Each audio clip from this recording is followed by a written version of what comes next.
اعوذ باللہ من الشیطان الرجیم بسم اللہ الرحمن الرحیم ربی زدنی علما سورۃ الحجرات انشاءاللہ تعالی آج ہم آیت نمبر 11 کریں گے۔ بسم اللہ الرحمن الرحیم یا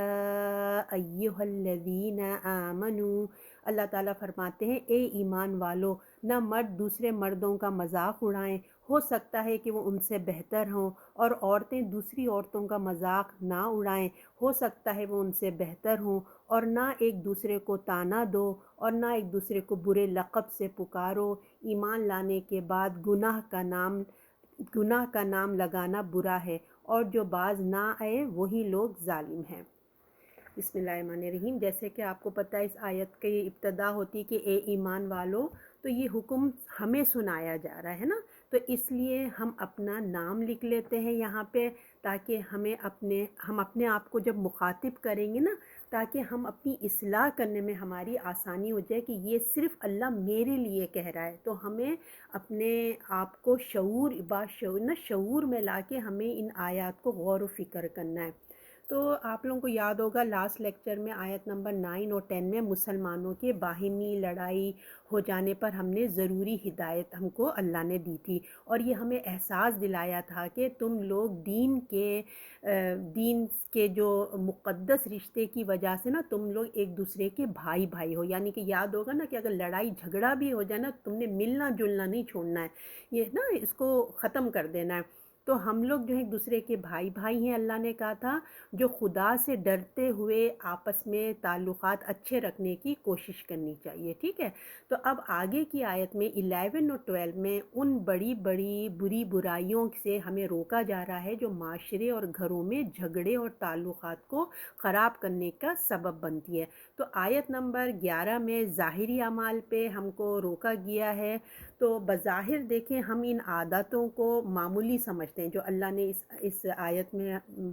بتائی ہیں، بظاہر ہمیں معمولی عادتیں لگتی ہیں، مگر ان کی وجہ سے نا لڑائی جھگڑے ہو جاتے ہیں معاشرے میں، خاندان میں۔ تو ہم کو اپنی زبان کو کنٹرول کرنا ہے، یہ زبان کے گناہ ہیں۔ آپ صلی اللہ علیہ وسلم کی حدیث کا مفہوم ہے کہ ہم اپنی زبان کی حفاظت کرو، کیونکہ وہ دوزخ میں لے جانے کا بہت بڑا سبب ہے۔ تو یہاں پہ کیا بتایا جا رہا ہے، ایک دوسرے کا مذاق نہ اڑا۔ تو دیکھیں بعض دفعہ دوستی میں بھی نا ایسے الفاظ استعمال ہمیں نہیں کرنا چاہیے مذاق میں، کیونکہ کیا ہوتا ہے اس سے لڑائی شروع ہو جاتی ہے اور پھر دل میں نفرت بیٹھ جاتی ہے۔ مذاق کرنا ایک چیز ہے اور مذاق اڑانا یہ بہت بری بات ہے، یعنی کسی کی بے عزتی کرنا، ذلیل کر دینا۔ مذاق اڑانے میں دیکھیے کسی کی نقل اتارنا، کسی کی طرف اشارہ کر کے، مطلب اس کو لباس پہ، اس کی آواز میں، اس کے بات کرنے کے اسٹائل میں ہنسنا، اس کی کمزوری یا عیب پر لوگوں کی توجہ دلانا۔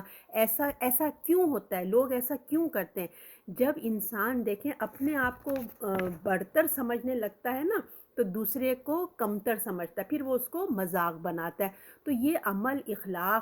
اخلاقی طور پہ ناپسند ہے، انسان کی تکلیف کا باعث ہے اور معاشرے میں فساد کا باعث بنتا ہے۔ ہمیں دیکھیے مگر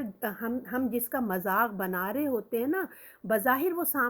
انسان ہمارے سامنے بیٹھ کے ہنس رہا ہوتا ہے، مگر ہم نہیں جانتے جانے اس کے دل میں کتنی شرمندگی وہ محسوس کر رہا ہوتا ہے، اور پھر اس سے کیا ہوتا ہے دل میں بدلہ لینے کی، نفرت کی، غصے کی جیسے نا مرض پیدا ہوتے ہیں۔ اس لیے اللہ تعالیٰ نے ہمیں یہاں روک دیا ہے کہ مرد اور عورت ایک دوسرے کا مذاق نہ اڑائیں، اور پھر ان کو دیکھیں الگ الگ ان کو مخاطب کر کے کہا گیا ہے، اس لیے کہ دیکھیں ایک تو بات کی اہمیت کو توجہ دلانا ہے کہ اس لیے اللہ نے الگ الگ کہا، اور پھر دوسری بات یہ کہ مرد اور عورتوں کا سرکل الگ الگ ہوتا ہے۔ ہو سکتا ہے اللہ نے کہا دیکھو تم جس کا مذاق اڑا رہے ہیں ہو سکتا ہے وہ تم سے بہتر ہو، تم ظاہری طور پہ ان کی شکل مال دیکھ کر مذاق اڑاتے ہو، مگر اللہ جو ہے نا وہ دلوں کی حالت جانتا ہے۔ پھر دوسری چیز جو ہم سے روکی گئی ہے وہ طعنہ دینا، کسی کی کمزوری دیکھ کر اس کے عیب تلاش کرنا، اس کی کم علمی کا، غربت کا، جاب کا، گھر کا، کوئی بھی قسم کی اس کے اندر اس کو کامنٹس کر دینا، اس پہ جھوٹا الزام لگا دینا کسی کے سامنے یا پیچھے، ٹھیک ہے۔ تو یہ سب کب ہوتا ہے؟ جب انسان کے دل کے اندر دیکھیں کسی شخص کے اندر جب اس کے سامنے والے پرسن کے دل میں جب نا اس کے لیے کینہ، بغض بھرنے لگتا ہے نا، تو پھر وہ اپنا غصہ جو ہے نا وہ ان الفاظوں سے نکالتا ہے، تو وہ دوسرے کے ساتھ ایسا طرز عمل کرتا ہے، طعنہ، تشریح کرتا ہے، تو لہٰذا اس سے کچھ حاصل نہیں ہوتا، اس سے صرف دل خراب ہوتے ہیں اور دوریاں پیدا ہوتی ہیں، لہٰذا اپنی اصلاح کرنے کو اللہ نے کہا ہے، کہا جا رہا ہے دل سے یہ بیماریوں کو نکال دو۔ تیسری چیز بتایا گیا ہے کہ برے القاب یعنی کہ برے نام نہ رکھو، برے ٹائٹل نہ رکھو، جو اس کو ناپسند ہو، جس سے وہ انسان چڑھتا ہو، وہ نام سے اس کو مت پکارو مذاق میں، جو بھی کسی طرح کے فار ایگزامپل کسی کو فاسق کہہ دیا، منافق کہہ دیا، کالا، کالو، موٹا، اندھا، لمبو، ٹگنا، یا ایسے کام جو انسان اپنے بچپن میں کرتا ہے نا، وہ اس کو شرمندگی ہوتی ہے بڑے ہونے کے بعد، دوستوں کو پتہ ہوتا ہے یا خاندان والوں کو پتہ ہوتا ہے، یا وہ دور جاہلت میں جب دین کی سمجھ نہیں آتی تھی وہ کچھ ایسے کام کر چکا ہے، اس کو یاد دلانا، لوگوں کے بیچ میں بیٹھ کے ہنسنا، تو یہ سب چیزیں نا اللہ نے اس کو ناپسند کیا ہے۔ تو ایسے جب ہم کسی کو ناموں سے کسی کو القاب ٹائٹل دے دیتے ہیں نا، تو کیا ہوتا ہے وہ لوگوں کے بیچ میں نا ان کی پہچان کا ذریعہ بننے لگتا ہے، تو وہ ایک دفعہ نہیں بار بار پھر دوسرے لوگ بھی اس کے نام سے اس کو پکارتے ہیں، مگر ایک وجہ سے بس اللہ نے اجازت دی ہے،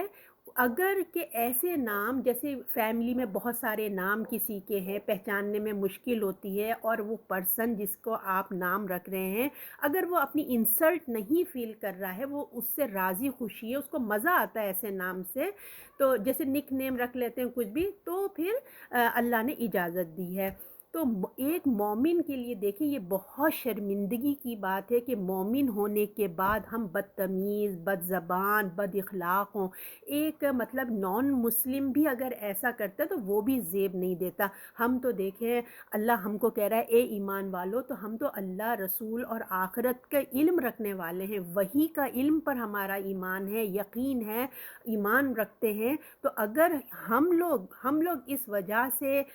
خدا نخواستہ ہماری اس ایٹیٹیوڈ کی وجہ سے، زبان کی گندی عادتوں کی وجہ سے کوئی ہمارے خاندان والے، ہمارے دوست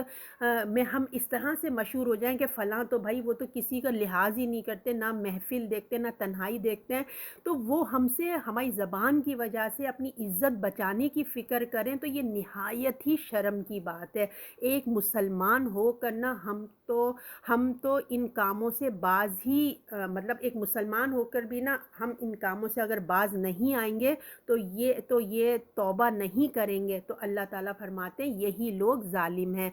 اگر جہالت میں دیکھیں بچپن میں ہم نے ایسے کام ہو گئے، ہم نے قرآن پڑھنے سے پہلے ہمیں شعور نہیں تھا، ہم نے ایسے کام کر دیے، ہو گیا، توبہ کر لیں اللہ سے اور ان کو چھوڑ دیں، جو ہو گیا سو ہو گیا، اب تو ہم نے پڑھ لیا نا، اب تو ہمیں شعور آ گیا، تو ہمیں اپنی اس عادت کو